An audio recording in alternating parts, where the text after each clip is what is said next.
переезжаем к нашим сегодняшним развлечениям. Пираты! Велька, пираты! Снимай, снимай! Пираты!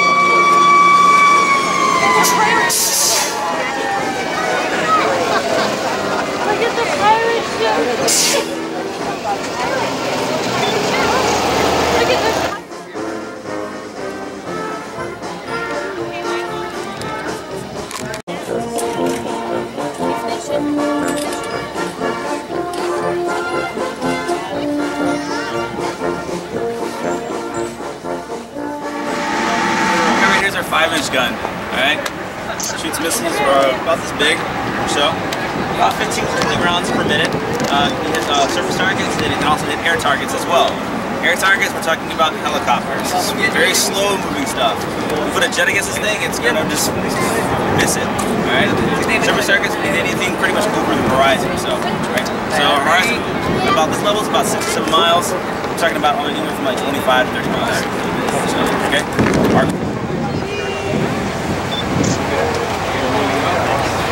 Вот еще одна цепочка. Ну, по сравнению с тем, Так себе. это маленькая, тоненькая. С тем это Midway мы говорим, который авианосец в Сан-Диего. А это так.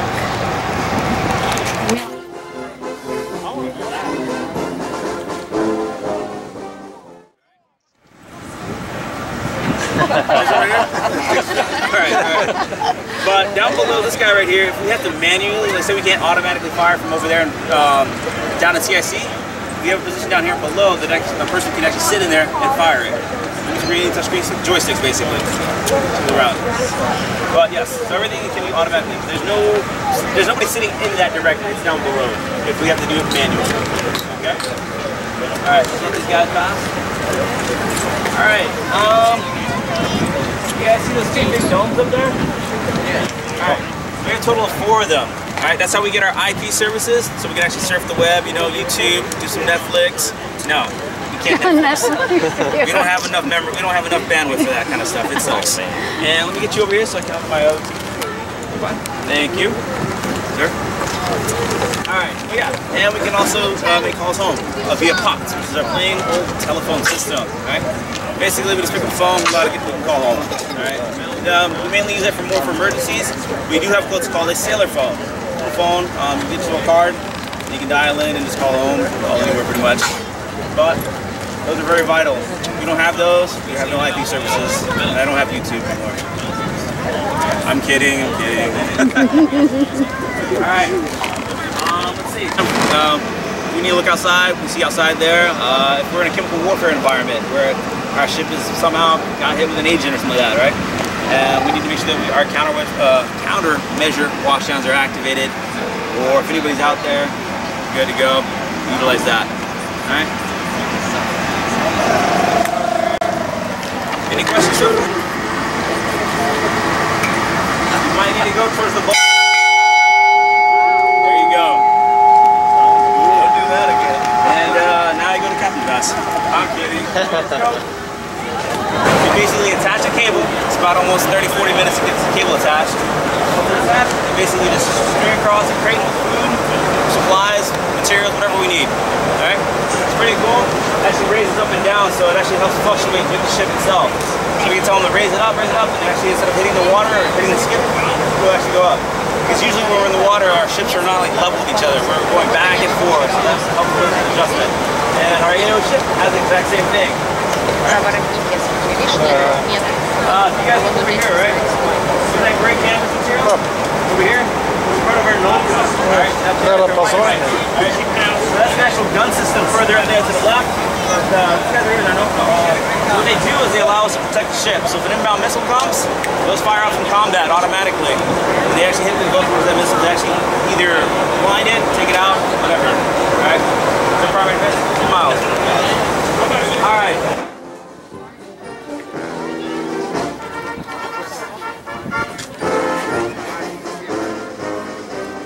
Missiles, when they get launched, they have to be illuminated, meaning they have to see their target. So if they can't fire, forget them in a sense.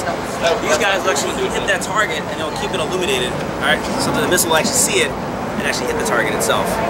Right? There's a huge process into it. It's like falling down from combat systems with all of their computers and other entities in there. It's a whole bunch of people involved with this, and a whole computer systems involved. But those guys are basically to illuminate the target itself. So if I wanted to, let's say, put a missile right into that thing right there, right? They'll turn, hit that target, light it up, so that missile can see it in that sense. Alright? If you look over there, that is the mast. There, right. Bottom yard arm, that's our half-quig, our TIE fighter, as we like to call it. Alright? This guy does frequency hopping for us, right? So if we're actually on a circuit, we're talking, it'll hop between frequencies so an enemy can actually hear us talking. All they'll hear is like basically garbled communications, like when you're on a cell phone. And you're like that. Pretty much like that. Sorry, robotic movements. But yeah, and then if you see these big whip antennas looking things right here, midship, those are part of our HF, right? We got 5 HF in total on board. But the 2 in the front right there, the twin whip, that's our broadband, and that's our narrowband. Alright? Those guys are actually utilized for long haul, right? Or beyond line of sight. So if we need to do a comms, let's say from here to Hawaii, I just patch in the frequency, boom, I'm talking Hawaii. Or I can talk to San Diego. It takes a lot of power though. I'm talking about every watt is basically a mile. So to get down to California, like San Diego, I'm pushing probably about almost 1,500 watts out to that antenna. That's pretty big, right? When we're talking about lower part of the spectrums, their wavelengths are pretty much as big as antenna. So when we start going to like SHF, which is what I was talking about for IP service and stuff, the antenna like length is like this small. So we're like really tiny that wavelength, alright? So flags. Could you tell us about each of them? The camera's gonna have to come off, alright? I can't do this. Alright, so these flags all have different meanings. Some of them are gonna represent fueling stations, for taking fuel on board, which is the Bravo flag. Some of them are going to represent like pendants. They're going to represent like we've got our captain on board, or she's SOPA, meaning she's the senior most person on board that's across the actual pier. So if we have another ship, like let's say the Somerset was over here with us as well, and our captain was more higher rank or more time in, then she would have SOPA, and it would be one of her pendants that would be up for her. Oh. All right, man. And some flags looks like countries' flags. For example, this one looks like Japan. And is it related or not? No, that's actually a box. Versus the top flag up here.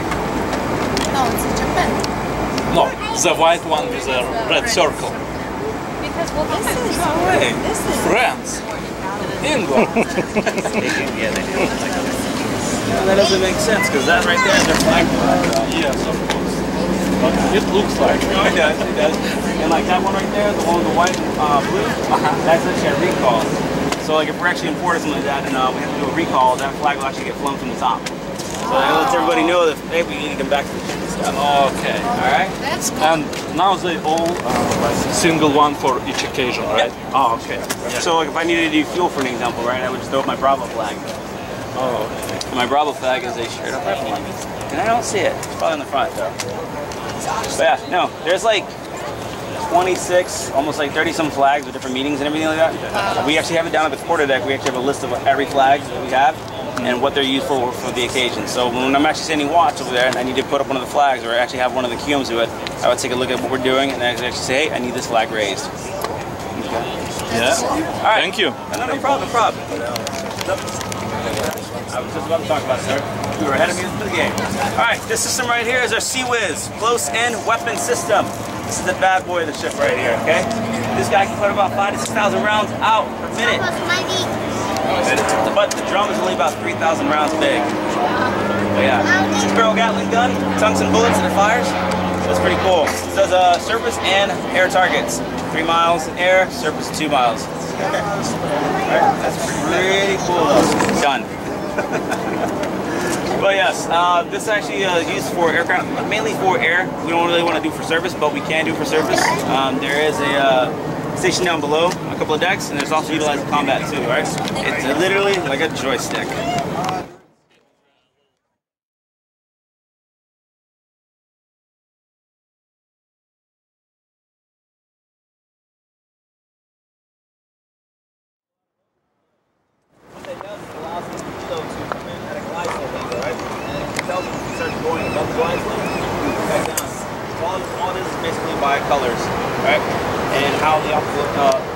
top.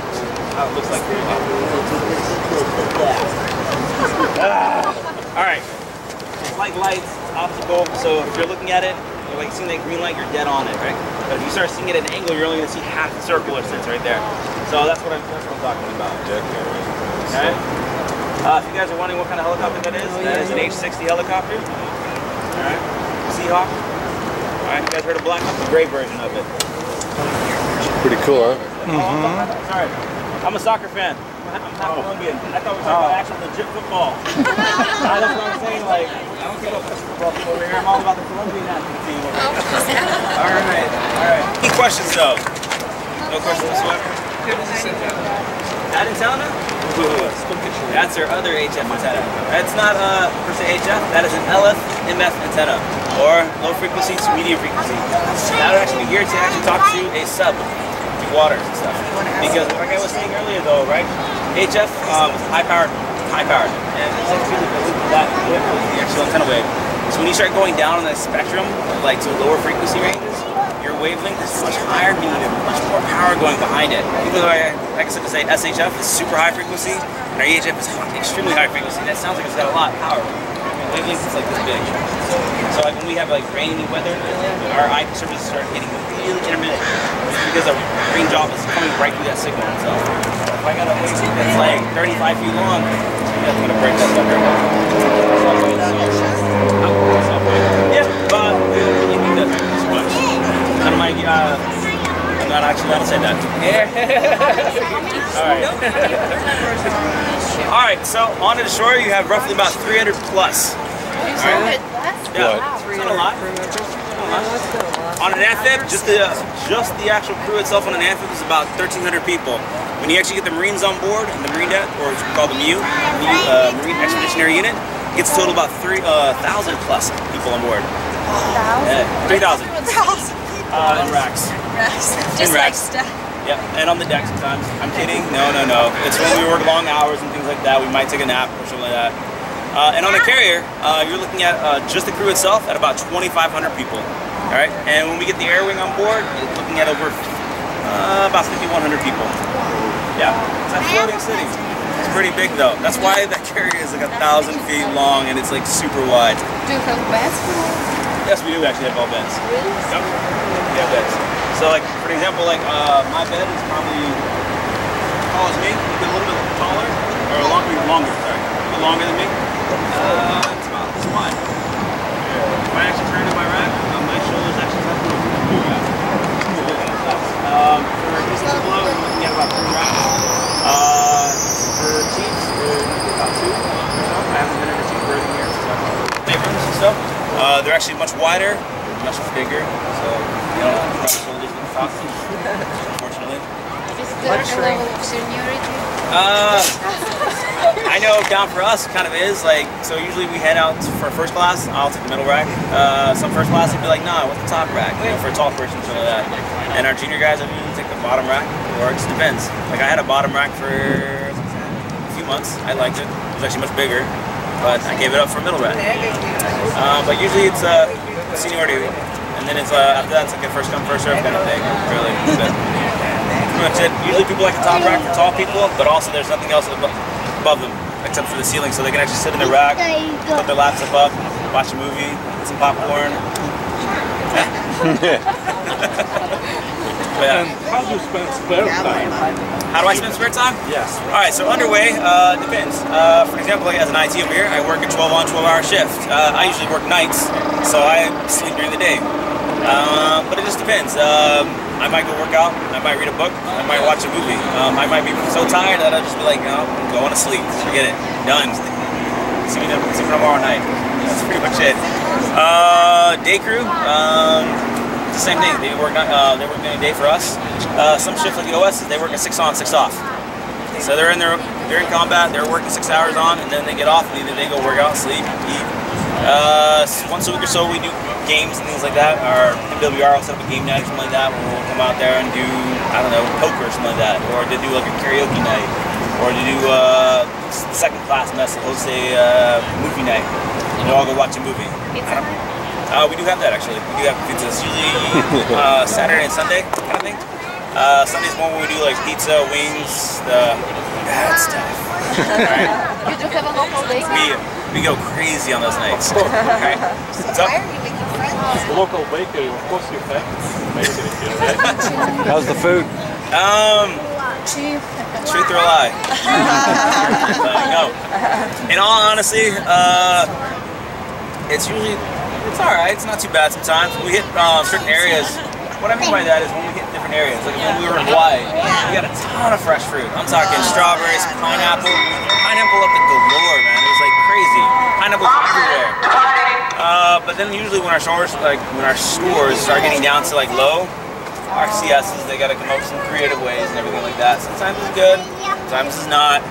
Alright, that's why we have a ship store. So I can get some chips, I can get some ramen noodles. You know, the seas start moving around, I start getting Healthy seasick. food. I go to ramen. Right, some salt and crackers. So were you just in Hawaii also? Yes. Yeah. How was that? Where was your last deployment? Alright, Hawaii was awesome. I actually got to spend it with my goddaughter's father up there. So it was awesome. I haven't seen him in like 3 years. So you're able to get off it? Yeah, we were able to get out. So we were part of RIMPAC. So what RIMPAC is every 2 years. So a whole bunch of nations get together with us, and we basically do exercise out on the water. And we do the exercises to learn how to work with each other. So that way, if wartime ever comes, which I hope it doesn't, right? If it does, our counterparts, like our allies, like Australia or Japan or Korea or Singaporeans or whatever, or Colombians or whatever, because they were part of that. They were part of RIMPAC too. We all know how to work together as a team, and we can actually do stuff. So we're actually running drills. Carrier Strike Group, Carl Vincent was out there too. That's where Woody's at. But Hawaii was actually nice. So part of RIMPAC though, in the beginning, you actually get off the ship and you're actually doing a lot of things. Golfing, you're doing tournaments, you're doing all other things with all these other national entities, other ships. So you guys are all getting together. So my buddy was actually playing softball and they were battling the Australians the other day. They destroyed the Australians. They did? Oh, baseball. It was like it was like 26 to like 0 by like round 3, and they were just like round 3. Yeah, they were like, or I don't think it's right. Round 3, like bottom of the 8th innings. Yes, here we go. See, I don't keep up with baseball right here. They were like in inning 3 or 4 or something like that. They just basically we're done. Like we're not gonna play anymore. We beat you. It's over with. Let's just move on amicably. Just continue with this. They wanted to play rugby. Probably. I don't know. But they had soccer going on too. Soccer is actually a huge thing out there too. They did golfing out there. Like I know my Dibbo did golfing up there. But yeah, it's a huge interaction for a couple weeks. We're actually getting along with each other, doing stuff, partying with them too, getting to know each other.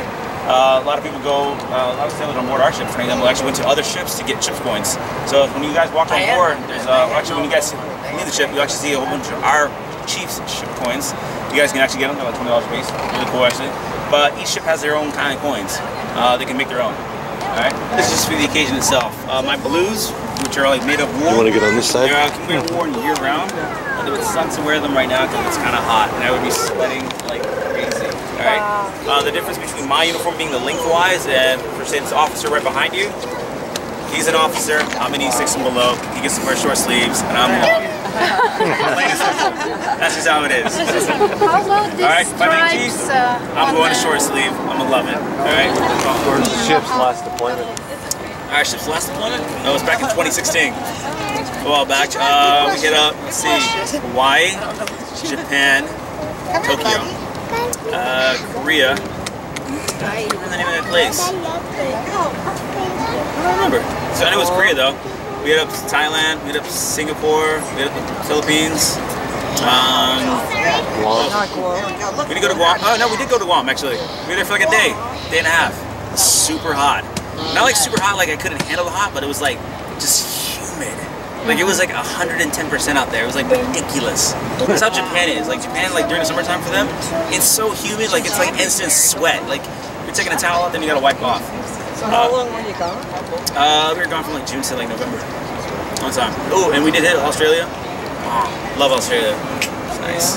You're going to To play with them. No? To play with. I got like a didgeridoo that's like this big. It was awesome. That's what I wanted to get. You know how to play it? You know how to play it? I can play it. I can't just I can't do it continuously though. No. I'm not that good yet. I have to take breaths. I can't just like I gotta like stop for a second to take a breath. Alright, any other questions?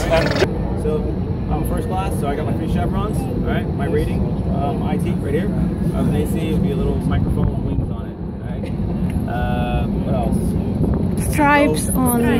How about stripes? My stripes right here. All right. Yeah. So the difference between that, the Navy is actually issuing new uniforms, which are the dress whites. So which are going to be those? They're going to actually have the stripes, and they're actually going to be closed off. They're still dress whites. These are still dress whites. That's just the newer top. That newer top doesn't come effective officially until somewhere around October 21. Okay. But for our dress blues, they're the exact same as that, except it's all black and the stripes are white. Awesome. All right. Over here, these are hash marks. All right. This is saying how many years we've been in, not how many years we've been in, but our kind of a good conduct kind of thing. So you get the hash marks. I get mine coming up in September for my 4th one right here. And our other uniforms, they're going to be red. Unless you've been in for a 12 hour, they become gold. Wow. 15 right here. My uniform, the blues. All right. What else? Oh, rockers. Right here. Uh-oh. So whenever you go to a new command, you get a rocker. All right. So my command right here says the USS Momsen. Okay. If I was at Fastback San Diego, which is what I was last time, it would just say Fastback. If I was on Somersault, it would say USS Somersault. Yeah. I'm playing. All right. What else?